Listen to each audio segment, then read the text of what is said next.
Okay, so welcome back to part 2 of Dark Night of the Soul. So I did a little I had a little chat with ChatGPT. I was just curious, like what are the kinds of questions that people ask about Dark Night of the Soul, especially as it relates to differentiating between Dark Night of the Soul and shadow work. And so I thought I would just go through the questions that came up. And of course, the first one is, what is the Dark Night of the Soul, right?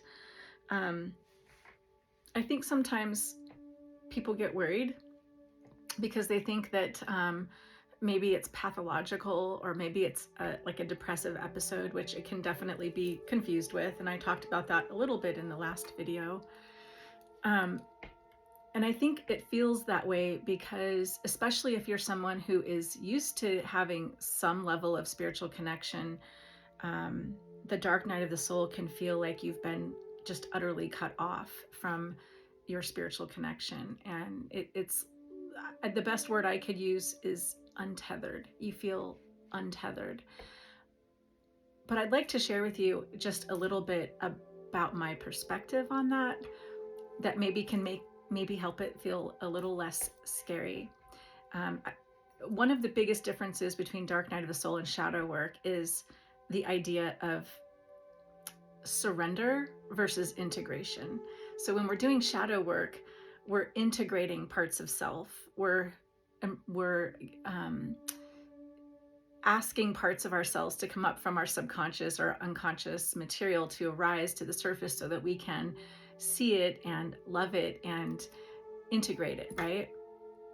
But with Dark Night of the Soul and shadow work, we choose. We're actually consciously doing it. Whereas Dark Night of the Soul it often feels intrusive. It often feels like spirit just, you know, pulled the plug on us or something. And it can feel a little jarring in that way.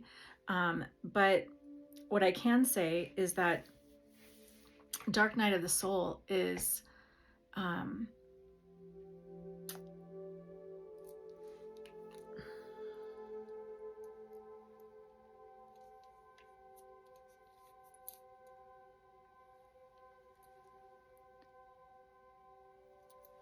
okay, I'll have to cut this part out. Totally lost my train of thought.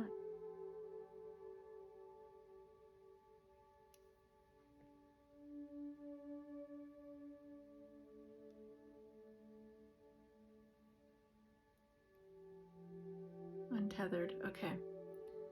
So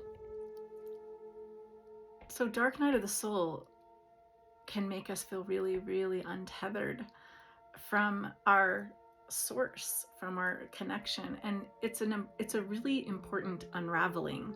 So in Medicine Mondays, when we're doing facilitations and I help someone identify a limiting belief system, we watch this process as this belief system is I call it coming unraveled, right? It's your brain's been wired up this way, and as we're going through the dismantling of that belief system, you can think of it like the neural connections kind of come undone and they kind of shift like this, and then when the new belief system comes in, it locks in, right? It creates a new neural pathway. And while this is happening, we feel very untethered. We feel very not dysregulated, but untethered, like maybe even confused. And we always say that confusion is the birthing pains of clarity, right? But the Dark Night of the Soul is that on steroids, right? So it's super different. It's bigger, much bigger, to the point where you're questioning everything. Maybe you've had some kind of experience.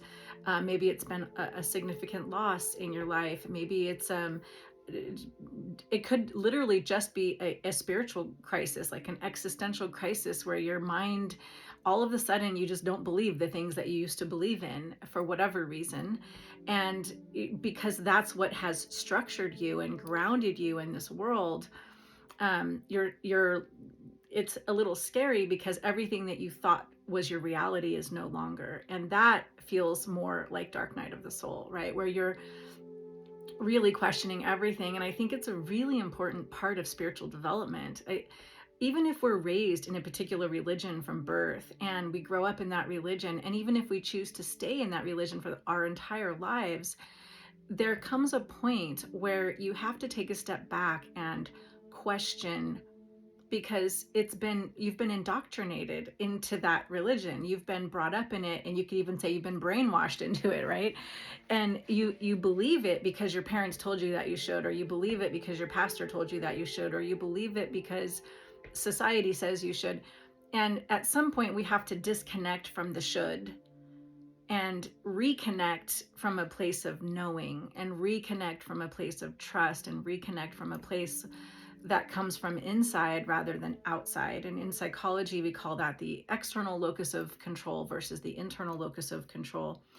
I call it listening to your inner voice, right? And in the Mormon church, which I was raised in, we called it the still small voice, or the Holy Ghost. So there's a lot of different ways of looking at what that intuition is, or what that voice is, but ultimately it's the silver cord that connects us to our Creator, however you want to understand that. And when it feels like it's been disconnected, it's very unsettling, and it can be very scary. And it's a very necessary part of our spiritual development, because it's how we find our true self. It's how we find the essence of our true being, and remember who we are and where we came from and why we're here. So this idea of going through the dark night of the soul is it's absolutely life-changing. When you come out on the other side of it, you are not the same. You're not the same that you were, and you're probably more of who you actually are. You've shed not just layers of ego, but all of the barriers that have been put up in your life because of the reality that we live in this world. And you're coming back to this place of center, and it's quite a beautiful journey, and well worth it, I'll say. Okay, so let's move on. It says, how do I know if I'm in a dark night of the soul or just feeling down? Well, I think I just spoke to that, but I'll speak to that just a little bit more. The idea is really the difference between existential despair and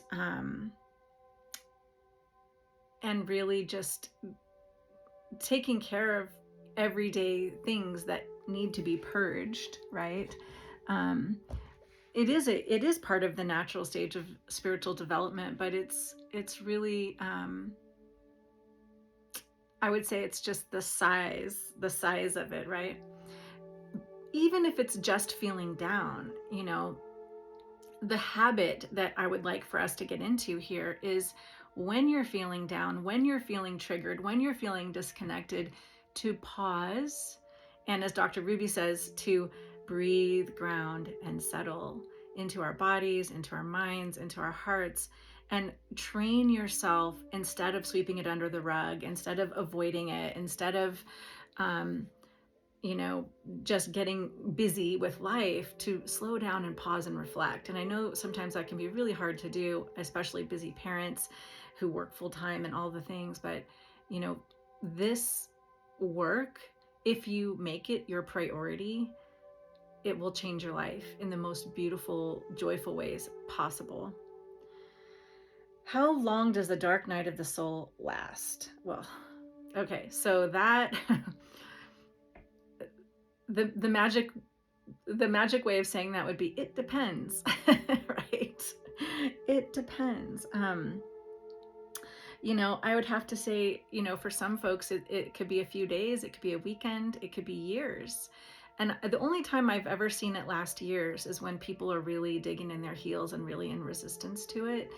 And I will also say that when we actively seek out experiences like ceremony and spiritual gatherings, work, fellowship, however, whatever it is that you call it, if in your spiritual perspective, when we seek it out actively, and we actively do the shadow work, I think it lessens the degree of the dark night of the soul. It lessens the frequency or the need for it, because we're consciously, actively working in that direction anyway. So, I think it's like anything else in our lives that requires maintenance. If you don't change the oil in your car and your engine blows up, you're going to have to put a new engine in it, right? So, we have to do spiritual maintenance. that would probably make the dark night of the soul last, a little less longer. So the next question is, what triggers the dark night of the soul? So it can be triggered by loss, like trauma and burnout. Maybe you've seen people go through like midlife crisis, and it's because I think midlife crisis is just a spiritual correction that we go through, but it can be a dark night of the soul. And a lot of times it's just a moment in our life when we realize how far away we've gotten from our values. And when we do have that spiritual awakening, finally, we go through this moment of just reevaluating, where we're at in life, and are we happy? Is this what we thought? Is this what we intended? And if not, why not? Like, what are our values, and where are we headed, and what does happiness look like for us, and things like that. So I would say it's pretty normal, but the triggers can be different for everyone. Could be a trauma. It could be something as simple as just waking up one day and going, I'm really not happy the way that things are right now, and it's time to do something different. So number 5 says, how do I get through it? This is probably the most tender question to answer, because everybody needs something different. Introverts, I heard a really cute way of understanding introverts versus extroverts and how they process things. And extroverts, when you wake up in the morning, you have, let's say you have this little coin purse, and every interaction that you have throughout the day puts a coin in that purse, and at the end of the day your coin purse is full. And for introverts, we start with a full, meaning hello introverts, we start with a full coin purse, and every time we have an interaction with somebody, we take a coin out and give it away, and at the end of the day we need to go inside and be alone to recharge our batteries. So how do you get through it is a very unique and personal experience. If you're the kind of person that is, needing to recharge your batteries independently, it might mean a period of isolation. And I'm a Virgo, and I'm a natural hermit anyways. That's kind of, so dark night of the soul was really intense because I spent a lot of time alone. I spent a lot of time isolating. And I think as a mental health practitioner, it's, we understand depression and isolation to go hand in hand. And so it's like, oh my gosh, am I depressed? And it does feel like that. It's temporary though. And the cause of it and the cure of it are very different, I think, than other types of depression.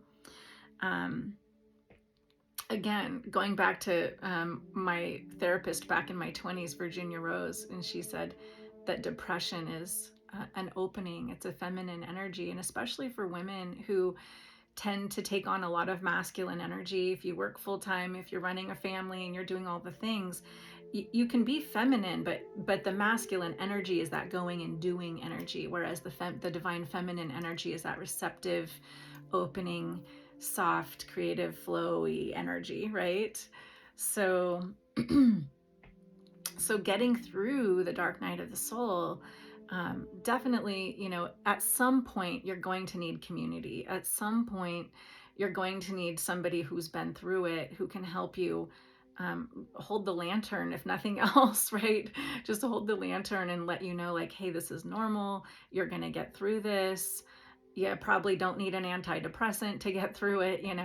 You really just need to connect with yourself and to learn to trust. And it's kind of like, somebody who has eyesight putting on a blindfold and walking through the dark and having to learn to activate their other senses, their smell, their taste, their touch, their hearing, and things like that to get through it. And this is what we're doing. We're activating other gifts and talents and resources that we have in our psyche and in our sensory systems to come into this spiritual state of being. Number 6 says, is this normal? I think I've already said that. I'm going to continue to normalize it for you.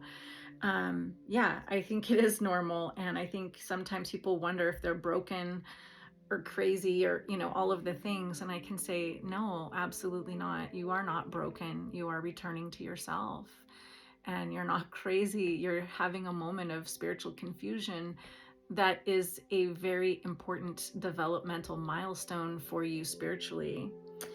Um, and then number 7 says, what's on the other side of the dark night of the soul? I would say there's a really beautiful transformation that is far beyond suffering. And what's really interesting to me, in speaking of what's on the other side of the dark night of the soul, is that I think sometimes when people come, whether it's to therapy or for spiritual support, they're hoping for their external environment to change so that they can hopefully someday maybe feel better. And what happens on the other side of the dark night of the soul is nothing has changed necessarily in your actual day-to-day life. I wouldn't say anything's necessarily changed, but there's a profound peace and a profound knowing on the other side of that dark night of the soul. And there's a confidence and an integrity of spirit that is almost without I have no words. I just invite you to I invite you into your courage. So the word courage that comes from the Latin root word cor, C-O-R, and it means heart, core, like in Spanish, corazon, right? So the root word of the word courage means of the heart, or love, right? So when we have fear about something and we choose love anyway, we choose to allow love to be the guide in our decision making rather than fear, then we are stepping into courage. And when we step into that courage and we step into it permanently and deeply, that's when true transformation happens. So thanks for listening to this part 2 of the Dark Night of the Soul versus Shadow Material videos. And I'm excited for your journey. Keep with it. You're not alone. I'll see you in the next video.